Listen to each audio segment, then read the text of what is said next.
This is The Daily Show with Trevor Noah. Hey, what's going on, everybody? I'm Trevor Noah, and this is The Daily Show. I mean, I know it looks different than when we left, because we have a brand new studio here in Times Square. You see, I actually would have kept doing the show from my apartment, but then I started to have problems with the Wi-Fi, and I decided that building an entirely new studio was easier than calling Spectrum. So here we are, It's a little different, and people are still wearing masks and trying to stay safe, and so it's not socially distant, it's just sort of, distant, I guess. So it's like the daily sort of distancing show. Trademark that.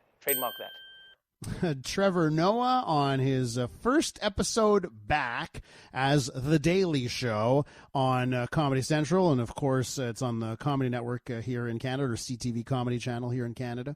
And it was a very different type of show in some respects. Of course, they were back into a studio.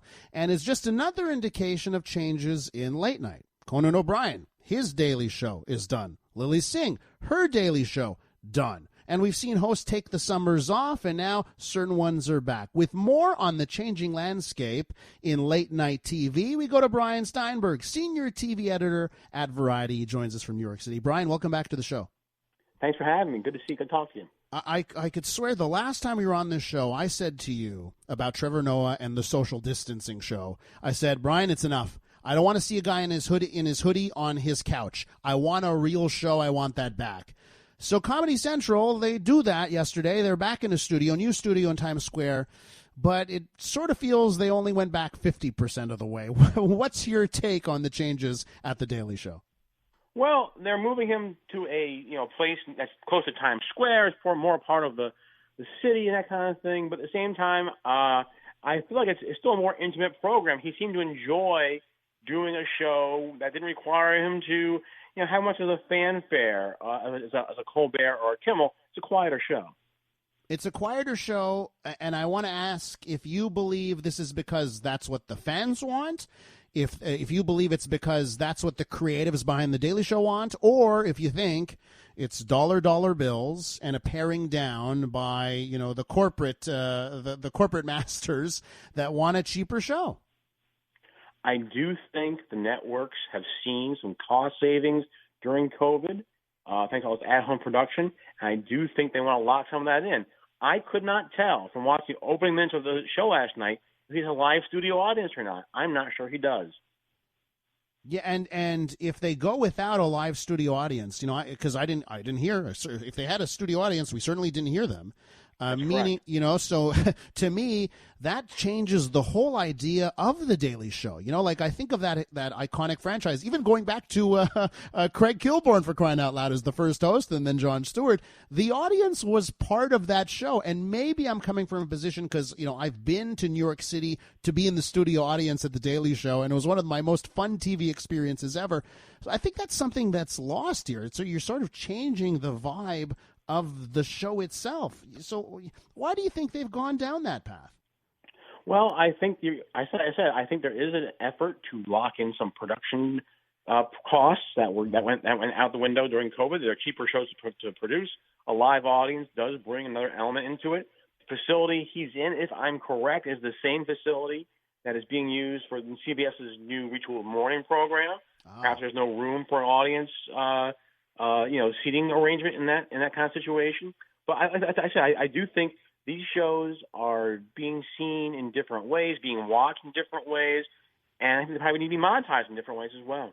With Brian Steinberg from Variety. He joins us from New York City. We're talking about late night TV. Of course, The Daily Show, not the only change. I mentioned the shows that are off the air now. It seems like the focus is more and more, let's give people a weekly show. Tell us about what gives you the, what makes you think that perhaps the future of late night isn't that daily Monday to Friday?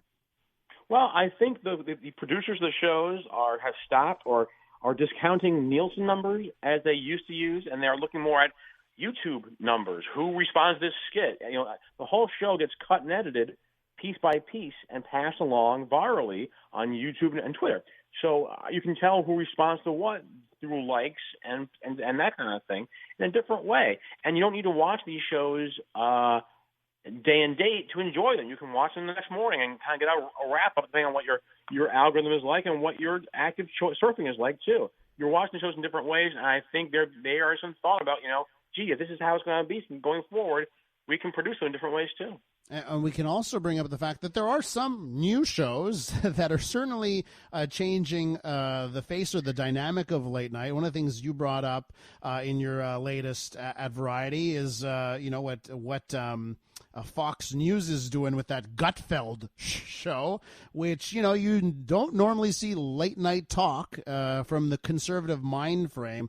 What do you think's going on there? What do you think, how will that affect late night TV? Well, I think that is getting good audiences, but I would caution people to realize that Fox's audience skews older, and people who put on late night shows want younger viewers, people who are 18 to 49. In the case of Trevor Noah, 18 to 34. So I'm not certain the audience who's flocking to Gutfeld is the one that Fallon, Colbert, and Noah are going to be upset about losing. I was watching Bill Maher recently, and he was talking about, conservative comedy, and he was making the point maybe there's an opening here because sometimes the left is getting a little bit too the headlines from the left are a little bit too much like Onion articles, right? Which leads itself to comedy. I bring up Bill Maher because he's been re-upped. That's a weekly show. John Oliver, Last Week Tonight, weekly show. Samantha Bee, Full Frontal, weekly show.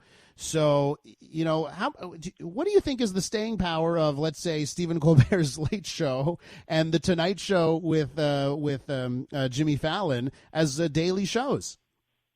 I mean, I think there's still some desire for it. I do think if you watch the daily ones, the NBC, CBS's, on Fridays, many of them are in repeats. Maybe Colbert and Fallon are not, but not always. Seth Meyers is certainly in repeats on Fridays. James Corden's in repeats on Fridays. I think Kimmel's off and on as well. So there is an effort to keep costs down. Many Fridays are days for best ofs or repeats. So really, all the shows are on 4 days a week, and then Fridays kind of is up for grabs. It depends what the season is like.